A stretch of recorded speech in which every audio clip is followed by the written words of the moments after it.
الإدارة الإدارة مش الكرسي الكبير، ولا الأوامر ولا السيطرة، ولا إنك تبقى الشخص اللي كل بيخاف منه. بالعكس، الإدارة مش إنك تتحكم في الناس، ولكن إنك تفهمهم. مش إنك تدي أوامر، لكن إن أنت تعرف إمتى تقول وإمتى تسمع. في مديرين كتير فاكرين إن الشدة هي الحل، وإن الصوت العالي بيجيب نتيجة، لكن اللي بيحصل فريق بيشتغل وخلاص من غير روح. ناس بتنفذ بس مش بتبدع، لأن ببساطة الإنسان مش آلة. وأحسن مدير مش اللي الناس بتخاف منه، لكن اللي بيعرف يمشي الناس صح من غير ما يحس إن في حد بيأمره.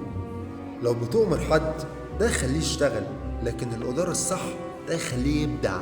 الإدراك الحقيقي إنك تعرف كل واحد في فريقك بيفكر إزاي، وإيه اللي بيحفزه وإيه اللي ممكن يكسره، لأن كل شخص وليه مفتاح.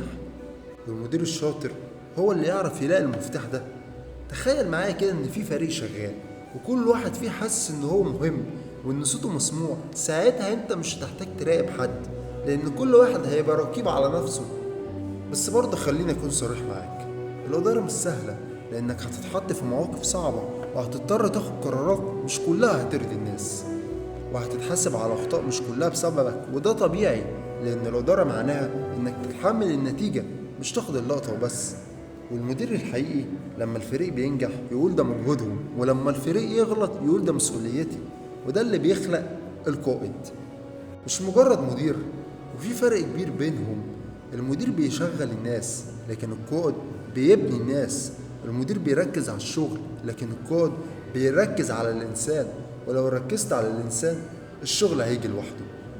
وفي الآخر، لو أنت عايز تبقى مدير ناجح، اسأل نفسك سؤال: هل الناس اللي عندي دي بتشتغل معايا ولا بتشتغل علشاني؟